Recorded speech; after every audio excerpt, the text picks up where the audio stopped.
The Miller's Tale by Chaucer. Once on a time was dwelling in Oxford a wealthy lout who took in guest aboard, and of his craft he was a carpenter. A poor scholar was lodging with him there, who'd learned the arts, but all of his fantasy was turned to study of astrology, and knew a certain set of theorems, and could find out by various stratagems if men but asked of him in certain hours when they should have drought or else have showers, or if man had asked him of him what should befall. To anything I cannot reckon them all. This clerk was called the clever Nicholas. Of secret loves he knew, and their solace. And he kept counsel too, for he was sly and meek as any maiden passing by. He had a chamber in hostelry, and lived alone without company, all garnished with sweet herbs and good repute, and himself sweet dealing as the root of licorice, valorin, and set well, his almagest and books both great and small. His astrolabe belonging to his art, his algorithm stones all laid apart on shelves that ranged beside his lone bed's head, his presses covered with a cloth of red, and all over there lay a psaltery, whereon he made an evening's melody, playing so sweetly that the chamber rang. In Angelus ad Virenam he sang, and after that he warbled the king's note. Often in good voice was his merry throat, and thus his gentle clerk his leisure spends, supported by some income and his friends. This carpenter had lately wed a wife, whom lie loved better than he loved his life, and she was come to 18 years of age. Jealous he was, and held her close in cage, for she was wild and young, and he was old, and deemed himself as like to be cuckolded. He knew not Cato, for his lore was rude, that vulgar man should wed similitude. A man should wed according to his state, for youth and age are often in debate. But now since he had fallen in the snare, he must endure, like other folk, his care. Fair was this youthful wife, and wherewithal, as weasels, was her body slim and small. A girdle wore she, barred and striped of silk, an apron too, as white as morning milk.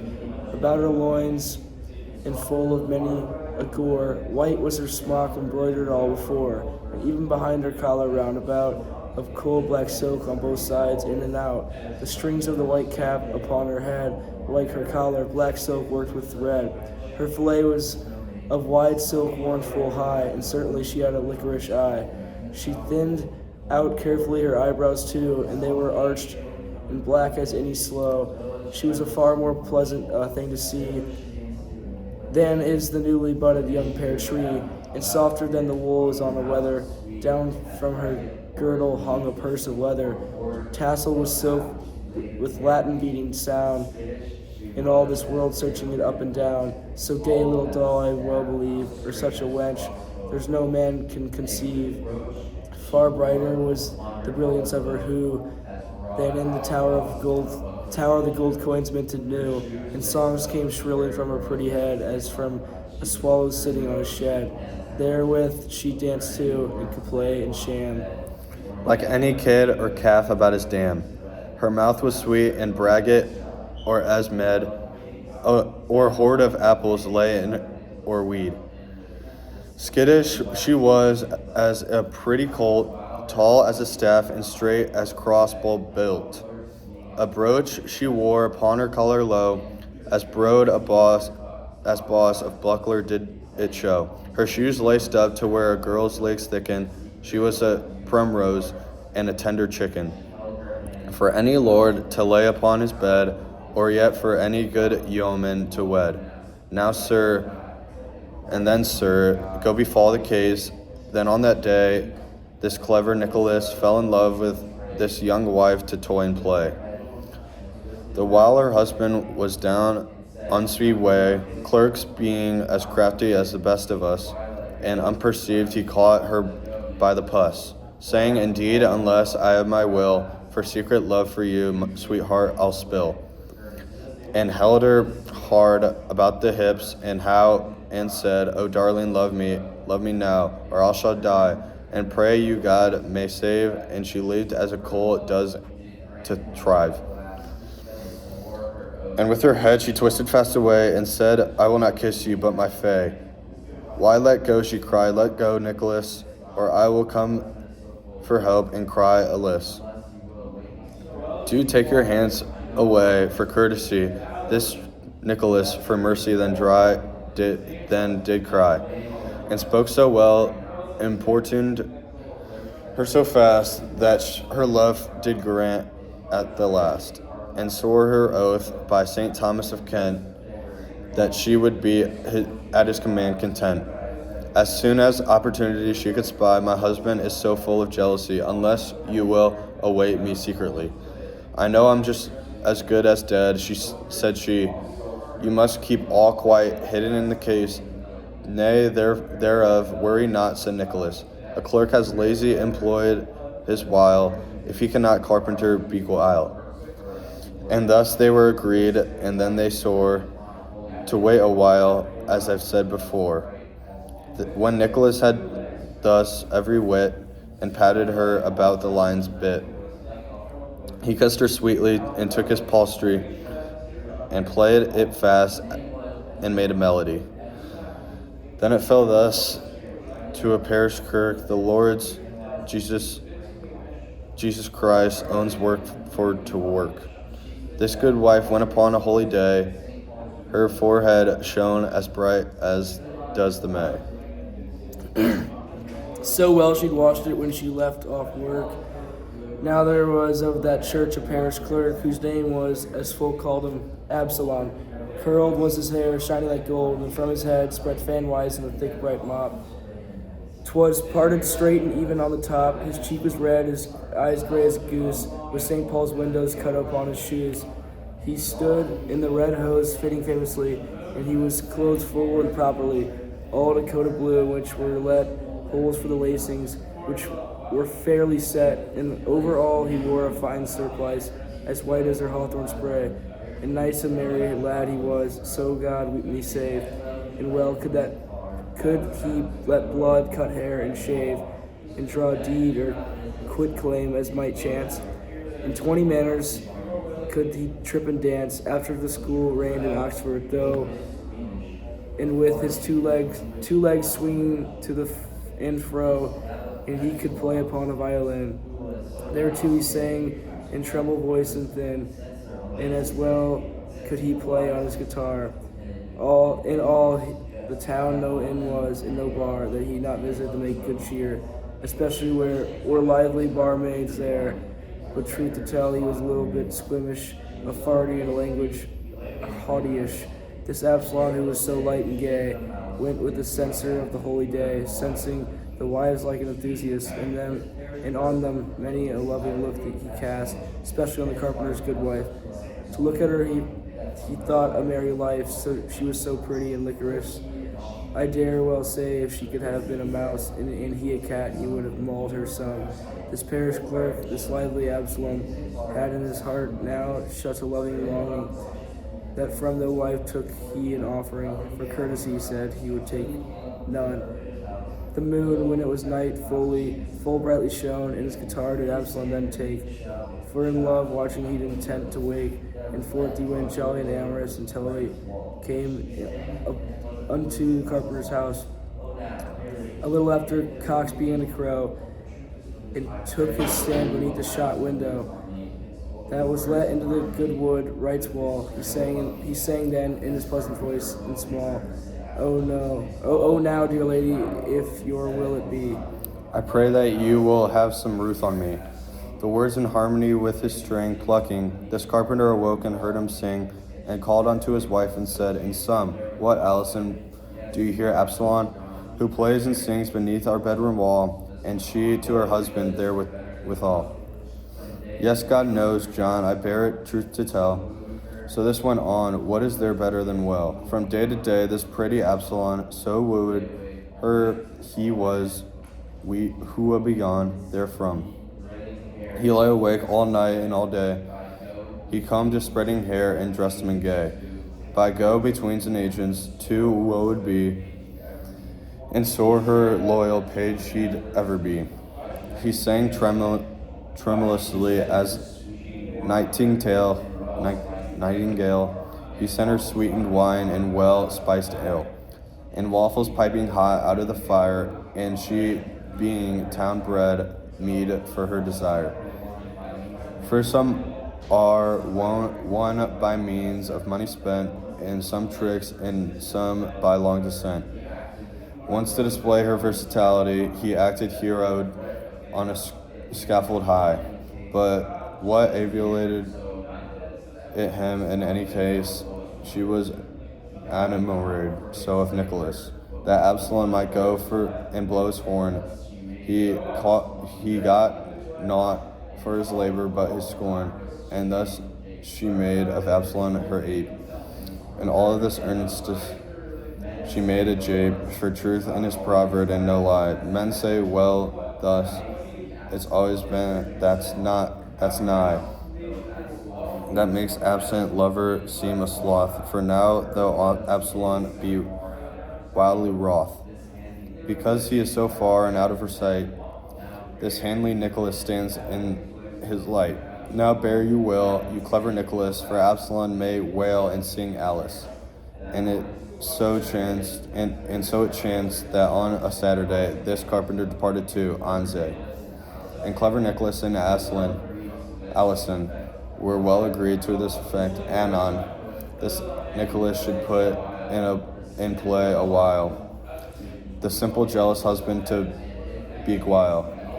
And if it chanced the name to go aright, she was to sleep with him within his arms all night, for this was his desire and hers also. Presently then, and without to do Addo, this Nicholas no longer did he tarry, but softly to his chambers did he carry both food and drink to last at least a day, saying that her husband she should say. If he should come to ask for Nicholas, why should say she knew not where he was.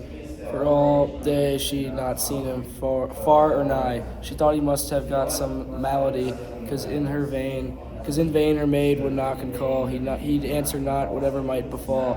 And so was that all that Saturday that this Nicholas quietly in chamber lay, and ate and slept, or did what pleased him best, till Sunday when the sun had gone to rest. The simple man with wonder heard the tale, and marveled what their Nicholas might ail, and said, I am afraid of St. Thomas that everything's not well with Nicholas. God send he be not dead so suddenly. This world is most unstable. Certainly, I saw today the corpse being borne to kirk of one who but last Monday was at work. Go up, said he, and to his boy anon call at the store, knock were there with a stone. Learn how it is, and boldly come tell me. The servant went up, then right sturdily, and at the chamber door, the while he stood, he cried and knocked as many madmen would. What, how, what'd you do, Master Nicolay? How can you sleep through all the livelong day? But all for naught, he never heard a word. A hole he found, a low down upon a board, though which the house cat had been wont to creep. And to that hole he stopped, and through did peep, and finally he ranged him in his sight. This Nicholas sat gaping there upright, as if he looked too long at the new moon. Downstairs he went and told his master soon, and what a rage found this same man, this carpenter, to cross himself began, and said, now help us, holy friars wide, a little man can know what shall betide. This man is fallen with this astronomy into some madness or some agony. I always feared that somehow this would be. Men should not meddle in God's privity. Blessed will always be the ignorant man whose creed is all he ever has to scan. So fared another clerk with astronomy. He walked into the meadows to pry, into the stars to learn what shall befall, until into a clay pit he did fall. He saw not that, but yet by St. Thomas, I'm sorry for this clever Nicholas. He shall be scolded for his studying. If not too late, by Jesus, heaven's King, give me a staff that I may bribe before. The while you, Robin, heave against the door will take him from his studying, I guess. And on the chamber door then he did press. His servant was a stout lad of a dose, and by his hasp he heaved it up at once. Upon the floor that partle fell anon. This Nicholas sat there as still as stone, gazing with his gaping mouth straight up in the air. This carpenter thought he was in despair, and took him by the shoulders mightily, and shook him hard, and cried out vehemently, "What, Nikolai? Why, how now? Come, look down, awake, and think on Jesus' death and crown. I cross you from all elves and the magic rites." And then the night spell said he how by rights. At the four corners of the house about, and at the threshold of the door without, O Jesus Christ and good Saint Benedict, protect this house from all that may afflict. For the night hag, the white personers, where hast thou gone, St. Peter's sister? And at the sister this clever Nicholas began to sigh full more, and said, "Alice, shall all the world be lost as soon again?" This carpenter replied, "What say you then?" "What, think on God, as we do, men that swink." This Nicholas replied, "Go fetch me a drink. And afterward I'll tell you privately a certain thing concerning you and me. I'll tell it to no other man or men." This carpenter went down and came again, and brought a potent ale, a brimming quart. And when each of them had drunk his part, Nicholas shut the door fast, and with that he drew a seat near his carpenter sat. He said, "Now, John, my host, lief and dear, you must upon truth faith swear, right there. For it is Christ's own word that I will say, and if you tell a man, you are ruined quite. This punishment shall come to you of right, that if you are a traitor and you'll go mad and should, nay, Christ forbid, for his holy blood." Said then this simple man, "I am no blab, nor though I say it, am I fond of a gab. Say what you will, I never will it tell, to child or wife, by him that harried hell." "Now, John," said Nicholas, "I will not lie, but I have found from my astrology." As I have looked upon the moon so bright, that now come Monday next at 9 of night, shall fall a rain so wildly next as would have been by half greater than Noah's flood. This world, he said, in less time than an hour, shall be drowned so terrible in the shower. Thus shall all mankind drown, lose all life. This carpenter replied, "Alas, my wife, and shall be she drown? Alice, my Allison." For grief of this he almost fell. "Amen," he said. "Is there no remedy in this case?" "Why, yes, good luck," said clever Nicholas. "If you will work by counsel of the wise, you must not act on what your wits advise. For so says Solomon, and that's all true. Work by advice, and thou shalt never rue. And if you'll act as counseled and not fail, I undertake without a mast or sail to save us all. You and her and me. Haven't you heard of Noah? How saved was he? 'Cause our Lord had warned him how to keep out of the flood that covered earth so deep." "Yes," said this carpenter, "long years ago."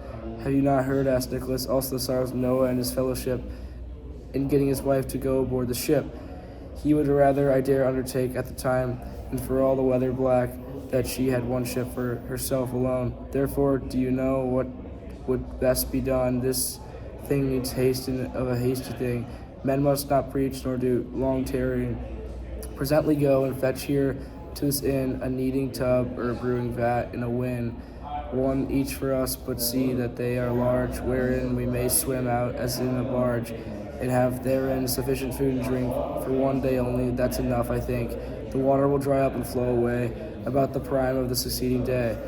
But Robin must not know of this, your knave, and even Jill, your maid. I may not save. Ask me not why, for though you do ask me, I will not tell you of God's privity. Suffice you, then, unless your wits are mad, to have as great a grace as Noah had. Your wife I shall not lose, there is no doubt.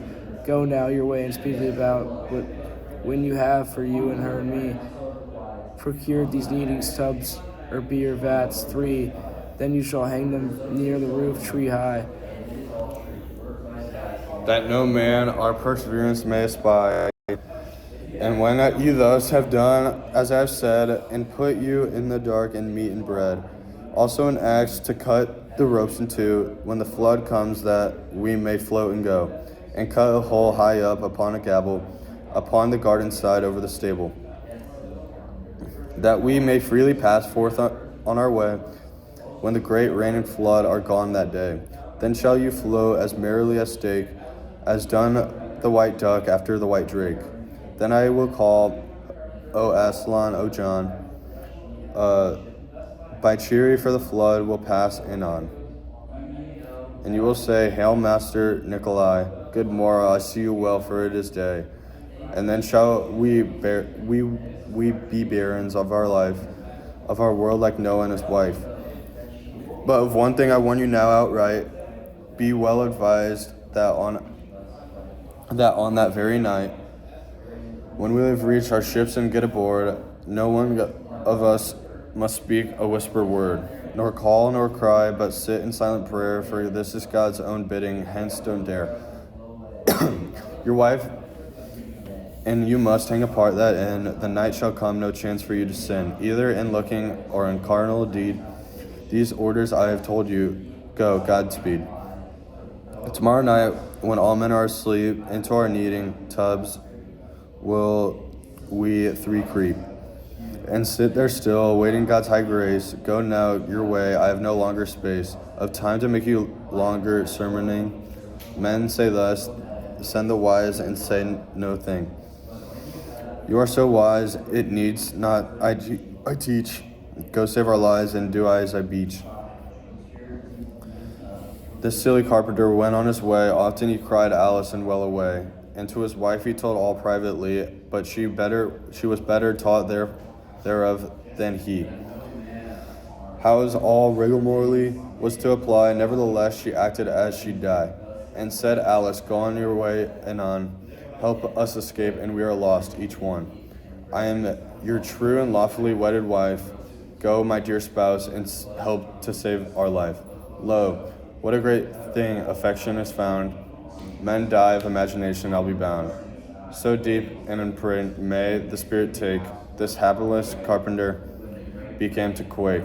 He thought now verily that he could see old Noah's flood come wailing to like the sea. To drown his Allison, his honey dear, he wept, he wailed, he made but sorry cheer. He sighed and made full many a sob and soft.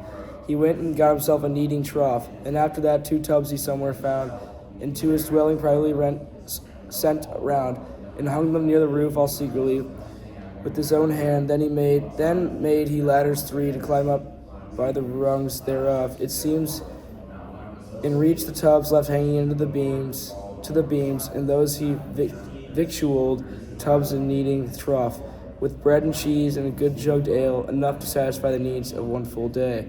But ere he'd put all this in such array, he sent his servants, boy and maid, right down upon some errand onto London town. And on the Monday, when it came on night, he shut his door without a candle light, and ordered everything as it should be. And shortly after, up they climbed, all 3. They sat while one might plow a furlong way. Now by our father, hush, said Nikolai. And hush, said John, and hush, said Alice. And this carpenter, his loud devotions done, sat silent, saying mentally a prayer, and waiting for the rain to hear it there. The death-like sleep of utter weariness fell on his wood, right even, as I guess, about the curfew time or a little more. For travail of his spirit he groaned sore, and soon he snored, for badly his head lay. Down by the ladder crept this Nikolay and Allison. Right softly down she sped. Without more words they went and got in bed, even where the carpenter was wont to lie. And there was the revel in the melody, and thus lie Allison and Nicholas, and joy that goes by many an alias, until the bells for louds began to ring, and friars to the chancel went to sing. This parish clerk, this amorous Absalom, whom love has made so woebegone and dumb, upon the Monday was down Austin way with company to find some sport and play, and there he chanced to ask a cloisterer privately after John the carpenter, This monk drew him apart out of the kirk and said, I have not seen him here at work since Saturday. I think well that he went for timber, that the abbot was him sent, for he is wont for timber thus to go. Remaining at the Grange a day or so, or else he surely at his house today.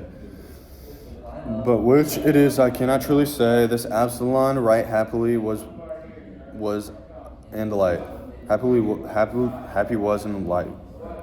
And thought that now is the time to wake all night, for certainly I saw him not stirring about his door since the day began to spring. So may I thrive, as I shall at cock's crow. Knock cautiously upon that widow low, which is so placed upon his bedroom wall. To Alison then I will tell of all my love longing, and thus I shall not miss. Then at the least I'll have her at her hips to kiss. Some sort of comfort shall I have, I say. My mouth has been itching all of this livelong day. That is a sign of kissing at the least. All night I dreamed too. I was at a feast. Therefore I'll go and sleep 2 hours away. And all this night then will I wake and play. And so when time of first cock crow was come, up rose this merry lover Absalom, and dressed him gay and all at point device. But first he chewed some licorice and spice, so he'd smell sweet, eerie. He had combed his hair, under his tongue some bits of truth, love rare. For thereby thought he to be more gracious.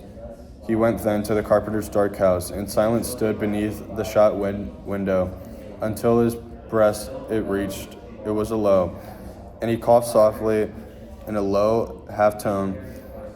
What do you, honeycomb, sweet Alison? My cinnamon, my fair bird, my sweetie, awake, O darling mine, and speak to me. It's little thought you give me in my woe, who for your love do sweet where I go. Yet it's no wonder that I faint and sweat. I long as dumb as does the lamb for mother's teat.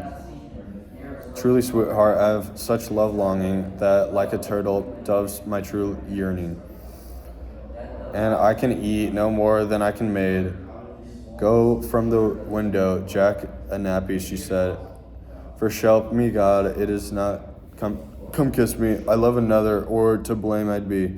Better than you, Jesus Absalom. Go your own way, I'll stone you for therefrom. And let me sleep, the fiends take you away. Alice, quote Absalom, and the well away. That true love ever was so ill beset. But kiss me, since you'll do more, my pet. For Jesus' love, and for all love me, and will go then on your way, asked she. Yes, truly, darling, said this Absalom.